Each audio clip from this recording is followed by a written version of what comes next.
భారతీయ పండుగలో దీపావళికి ప్రత్యేక స్థానం ఉంది. కులమతాలకు అతీతంగా అన్ని ప్రాంతాల్లో ఎంతో సరదాగా జరుపుకుంటారు. కానీ ఆంధ్రప్రదేశ్లోని శ్రీకాకుళం జిల్లా కారమండలం గొంటి పంచాయతీలోని ఆ గ్రామాన్ని ఏకంగా దీపావళి పేరుతోనే పిలుస్తారు. ఇది గ్రామ ప్రజలకు పెట్టుకున్నది మార్చుకున్నది కాదు. వందల ఏళ్ల నుంచి ఆ ఊరుకు ఆ పేరే కొనసాగుతుంది. అయితే ఈ ఊరికి దీపావళి అనే పేరు పెట్టడానికి చరిత్ర కూడా ఉందంటారు గ్రామస్తులు. శ్రీకాకుళం ప్రాంతాన్ని పాలించిన రాజు ఈ గ్రామానికి దీపావళి అనే నామకరణం చేసినట్లు చరిత్ర చెప్తుంది. సిక్కులు రాజు గుర్రంపై అటుగా వెళ్ళేటప్పుడు ఎండకు తాళలేక ఆ గ్రామ సమీపంలోని కొబ్బరి తోటలో స్పృహ తప్పి పడిపోయాడట. వెంటనే అక్కడున్న కూలీలానే చూసి ఆయనకు ప్రాథమిక చికిత్స చేశారు.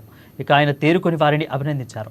అదే రోజు దీపావళి కావడంతో ఆ గ్రామానికి ఆ రాజు దీపావళి నగా నామకరణం చేసినట్లు అక్కడున్న పెద్దలు చెప్తారు.